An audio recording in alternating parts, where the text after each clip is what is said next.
उपसर्ग उपसर्गको परिभाषा नेपाली व्याकरणहरूमा यसरी दिइएको पाइन्छ। आफ्नो स्वतन्त्र अर्थ नभएको र शब्दका अगाडि जोडेपछि मात्र नयाँ शब्द रचना गर्न सक्ने भाषिक एकाइलाई उपसर्ग भनिन्छ।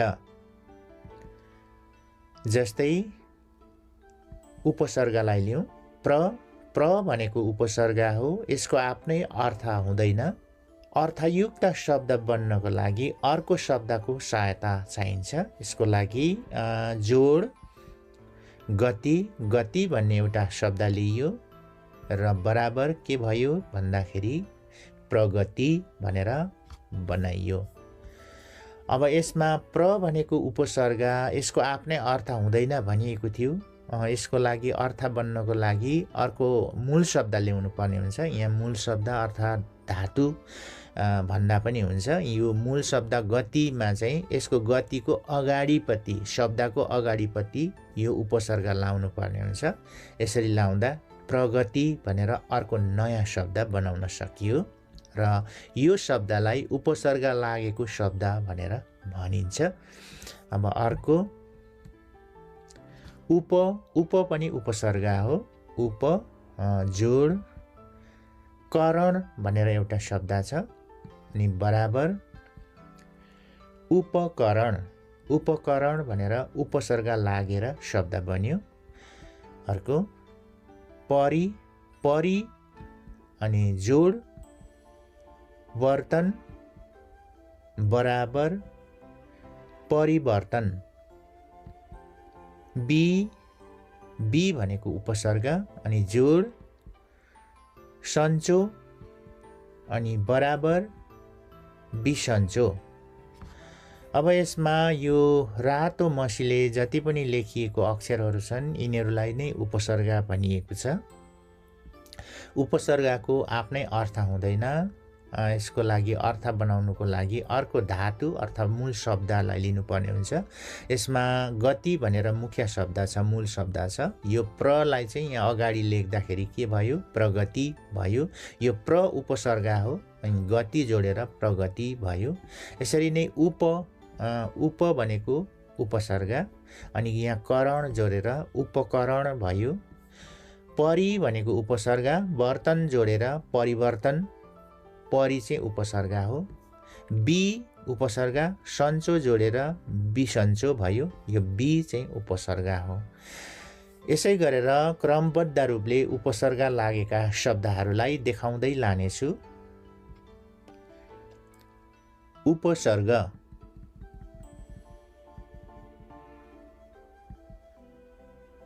अब उपसर्गबाट जस्तै यहाँ उपसर्ग अनि यसको अर्थ हुन्छ अभाव वा निषेध भनिएको छ। यसको लागि उपसर्ग मूल शब्द वा धातु अनि उपसर्गयुक्त शब्द। अब सबैभन्दा पहिला उपसर्ग अनि मूल शब्द चेत जोडेर बराबर के भयो अचेत। अब यो चाहिँ उपसर्ग भयो अनि चेत मूल धातुमा जोड्दाखेरि अचेत भएर नयाँ शब्दको निर्माण भयो। अर्को उपसर्ग काल बराबर के भयो अकाल। निधो जोडेर अनिधो। बुझ जोडेर अबुझ। अयोग्य जोडेर अयोग्य। अब उपसर्ग यहाँ सबै उपसर्ग हो अनि यो चाहिँ मूल शब्दहरू, मूल शब्दलाई धातु भन्दा पनि भयो मूल शब्द। अनि मूल शब्दमा अब उपसर्ग लाउँदाखेरि के भयो भन्दाखेरि चेतमा लाउँदाखेरि अचेत भयो। कालमा उपसर्ग लाउँदा अकाल। निधोमा उपसर्ग लाउँदा अनिधो। बुझमा उपसर्ग लाउँदा अबुझ। योग्यमा उपसर्ग लाउँदा अयोग्य भनेर नयाँ शब्द निर्माण गर्न सकियो। अब अति भन्ने उपसर्ग यसको अर्थ हुन्छ धेरै अथवा बढी। सबैभन्दा पहिला अति भन्ने उपसर्गको रिक्त भनेर मूल शब्द जोडेर बराबर अतिरिक्त भनेर भयो। अति उपसर्ग, इत मूल शब्द, अतीत, अति उक्ति मूल शब्द जोडेर अतिउक्ति, अति उपसर्ग, आचार मूल शब्द जोडेर अत्याचार भयो। अति उपसर्ग, अन्त मूल शब्द जोडेर अत्यन्त भनेर नयाँ शब्द बनाउन सकियो। अब यसै गरी अधि भन्ने उपसर्ग, अधि उपसर्ग भन्नाले धेरै, उच्च, श्रेष्ठ भन्ने अर्थ हुन्छ। सबैभन्दा पहिला अधि उपसर्गको कृत मूल शब्द जोडेर बराबर अधिकृत भयो। अधि आदेश जोडेर अध्यादेश भयो। अधि अयन जोडेर अध्ययन भयो। अधि अक्ष जोडेर अध्यक्ष।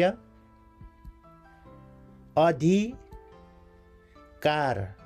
जोडेर अधिकार।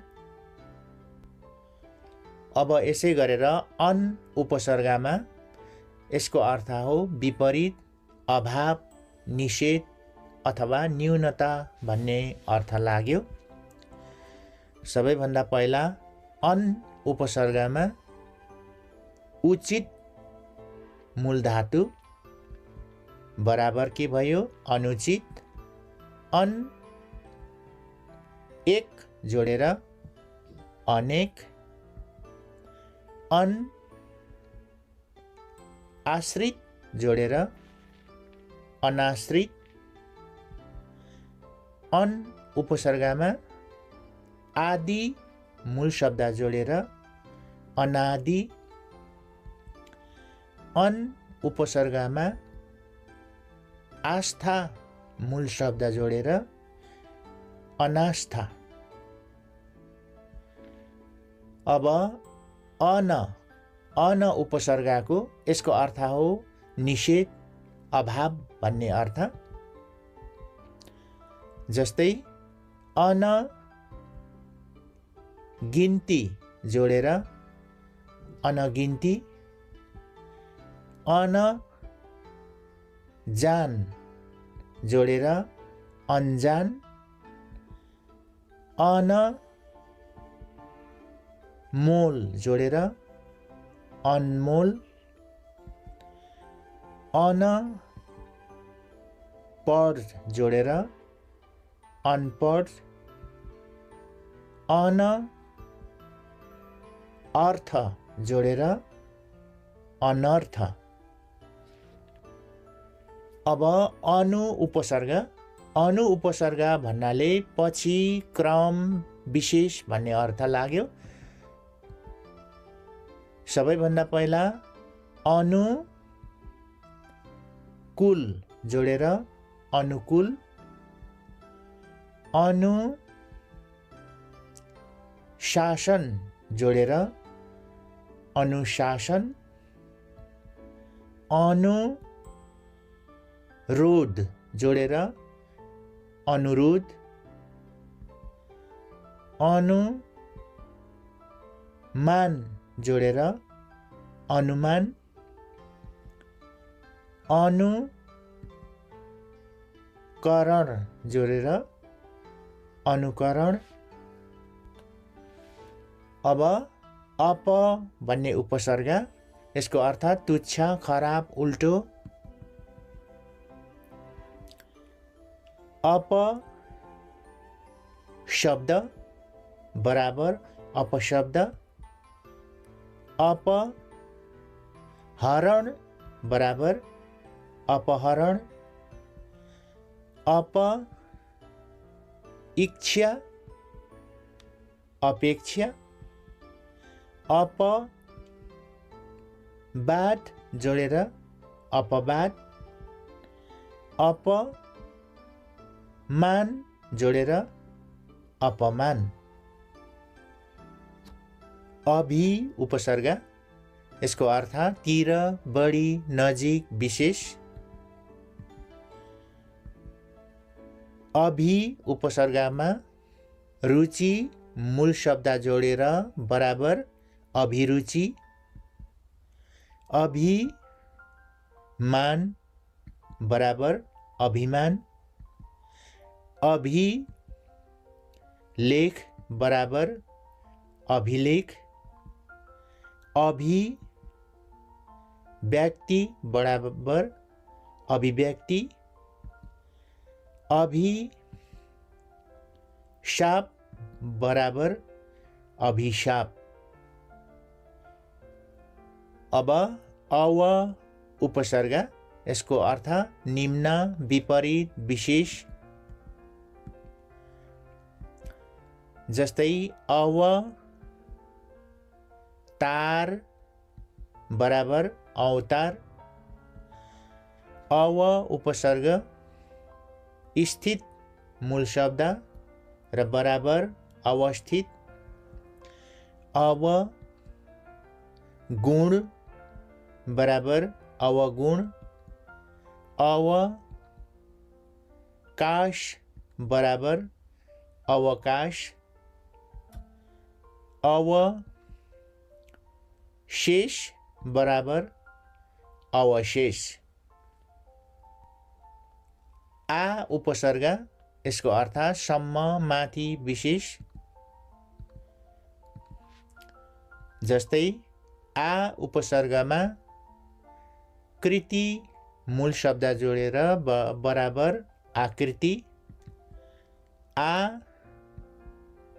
आचरण बराबर आचरण, आगमन जोडेर आगमन, आरक्षण जोडेर आरक्षण, आजीवन जोडेर आजीवन। अब उत उपसर्ग, यसको अर्थ हो माथि, विशेष। जस्तै उत उपसर्ग लेख मूल शब्द जोडेर बराबर उल्लेख, उत नति जोडेर उन्नति, उत चारण जोडेर उच्चारण, उत मुख जोडेर उन्मुख, उत उपसर्गमा देश्य मूल शब्द जोडेर उद्देश्य। अब उपसर्ग, यसको अर्थ माथि अथवा विशेष। जस्तै उपसर्ग स्थिति मूल शब्द र बराबर उपस्थिति,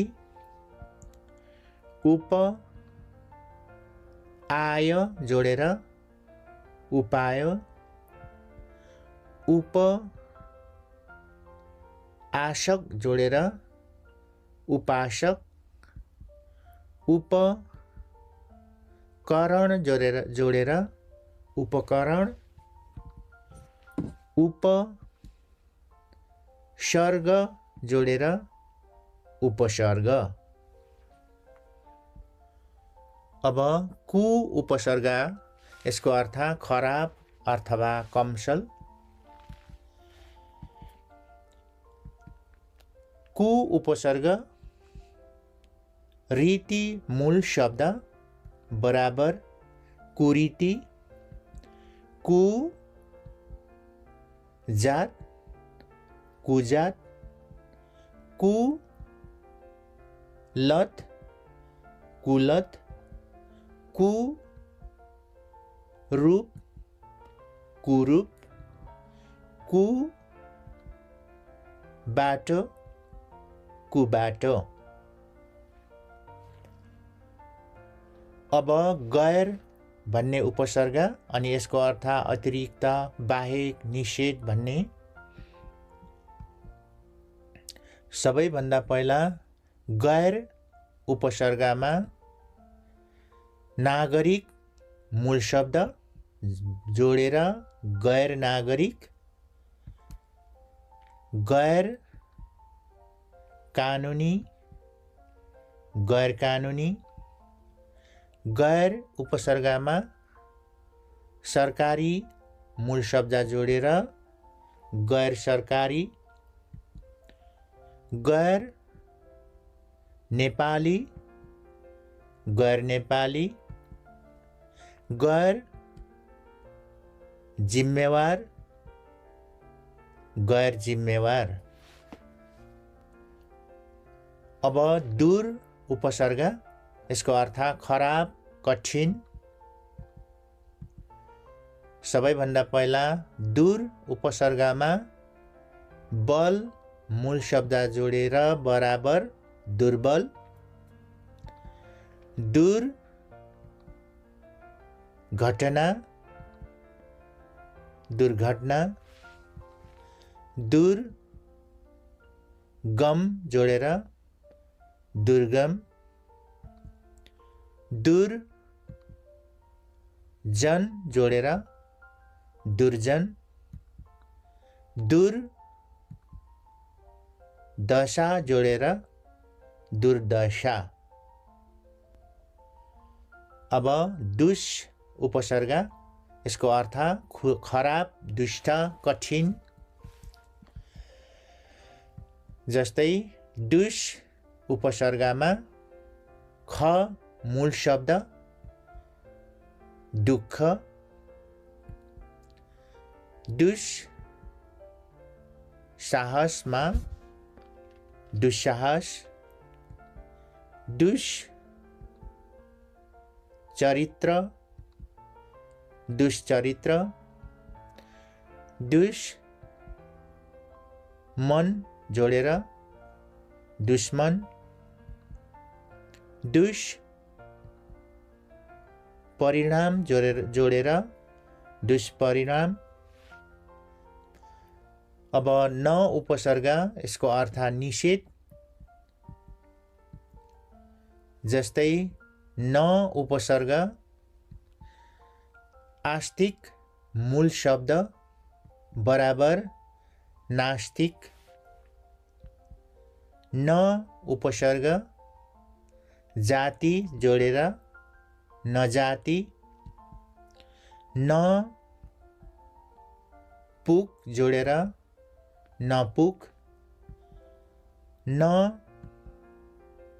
काम जोडेर नकाम, न राम्रो बराबर नराम्रो। अब ना उपसर्ग, यसको पनि निषेध भन्ने अर्थ नै हो। जस्तै ना उपसर्ग बालक जोडेर नाबालक, ना जवाफ जोडेर नाजवाफ, ना मर्द बराबर नामर्द, ना उपसर्गमा जायज जोडेर नाजायज, ना उपसर्गमा लायक मूल शब्द जोडेर बराबर नालायक। अब नि उपसर्ग, यसको अर्थ हो रहित, विशेष भन्ने।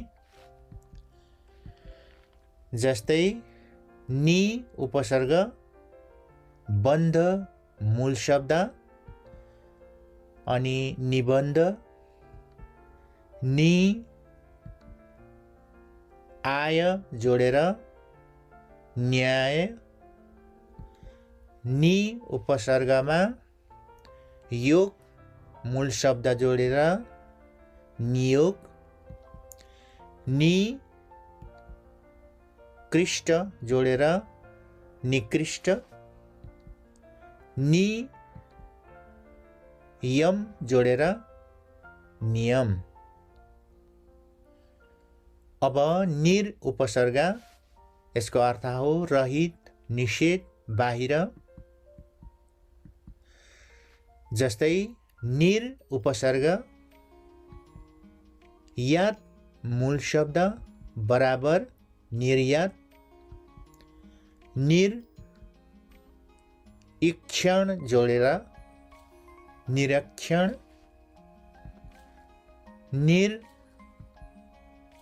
जीव जोडेर निर्जीव, निर मान जोडेर निर्माण, निर नय जोडेर निर्णय।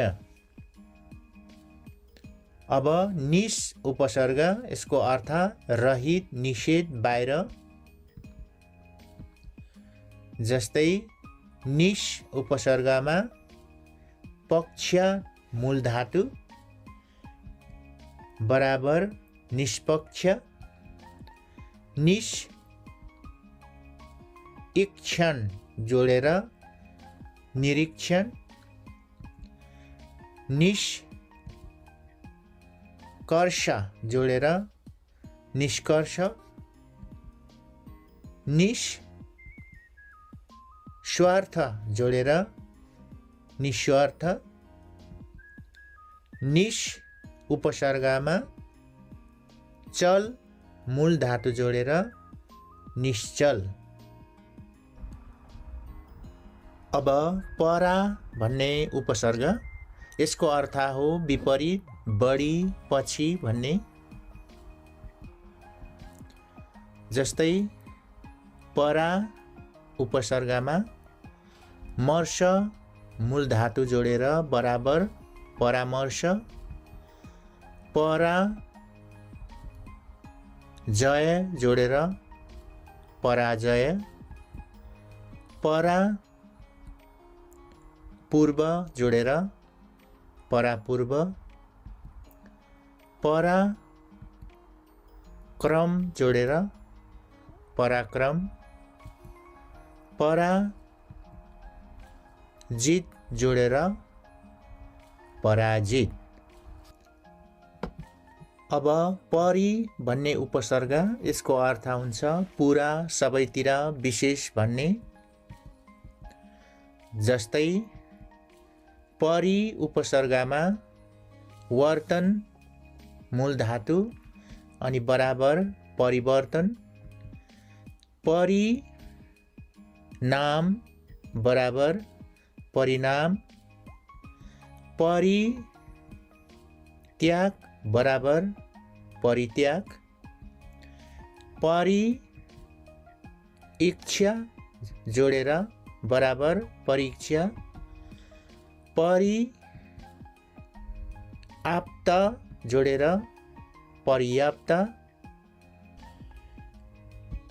अब प्र उपसर्गको धेरै अघि माथि विशेष। जस्तै प्र उपसर्ग गति मूल शब्द बराबर प्रगति, प्रज्ञा बराबर प्रज्ञा, प्रचलन बराबर प्रचलन, प्रदूषण बराबर प्रदूषण, प्र उपसर्गमा चण्ड मूल शब्द जोडेर प्रचण्ड। अब प्रति उपसर्ग विरुद्ध प्रत्येक विशेष। जस्तै प्रति उपसर्गमा बिम्ब मूल शब्द जोडेर बराबर प्रतिबिम्ब, प्रति एक जोडेर प्रत्येक, प्रति स्थान जोडेर प्रतिष्ठान, प्रति कुल जोडेर प्रतिकूल, प्रति अक्ष जोडेर प्रत्यक्ष। अब उपसर्ग बद, यसको अर्थ खराब। जस्तै बद उपसर्गमा मास जोडेर बराबर बदमास, बद उपसर्गमा नियत जोडेर बदनियत, बद ख्वाई बदख्वाई, बद मासी जोडेर बदमासी, बद नाम जोडेर बदनाम। बी उपसर्ग अभाव निषेध, जस्तै बी उपसर्ग सन्चो जोडेर बिसन्चो, बी रूप मूल शब्द जोडेर बराबर विरूप, बी काम जोडेर बिकाम, बी उपसर्गमा खर्ची मूल शब्द जोडेर बिखर्ची, बी रक्त जोडेर विरक्त। अब बे उपसर्ग बिना बाहेक, बे उपसर्गमा हाल मूल शब्द जोडेर बराबर बेहाल, बे थिति जोडेर बेथिति, बे इज्जत जोडेर बेइज्जत, बे काम जोडेर बेकाम, बे होस जोडेर बेहोस। अब वी उपसर्ग, यसलाई लेख्दाखेरि वी लेखे तापनि बी भनेर उच्चारण गर्नुपर्ने हुन्छ। जस्तै वी शिष्ट विशिष्ट, बी योग वियोग, बी किरण विकिरण, बी भीषिका विभीषिका, बी ज्ञान विज्ञान। अब सम उपसर्ग, यसको अर्थ विशेष पूर्ण उत्तम। जस्तै सम उपसर्ग गम मूल शब्द अनि बराबर संगम, सम उपसर्ग तान मूल शब्द अनि जोडेर सन्तान, सम कृत जोडेर संस्कृत, सम कल्प जोडेर संकल्प, सम उपसर्ग अय मूल शब्द जोडेर समय। अब उपसर्ग सह, यसको अर्थ शहीद गौण। जस्तै सह उपसर्गमा यात्री मूल शब्द जोडेर बराबर सहयात्री, सह योग जोडेर सहयोग, सह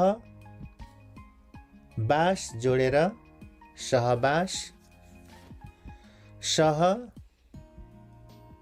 नायक जोडेर सहनायक, सह कर्मी जोडेर सहकर्मी। अब सु उपसर्गको राम्रो, बढी, उत्तम। जस्तै सु उपसर्ग आगत मूल शब्द बराबर स्वागत। सु दूर जोडेर सुदूर। सु गन्ध जोडेर सुगन्ध। सु आहा जोडेर स्वाहा। सु उपसर्गमा वर्ण जोडेर सुवर्ण।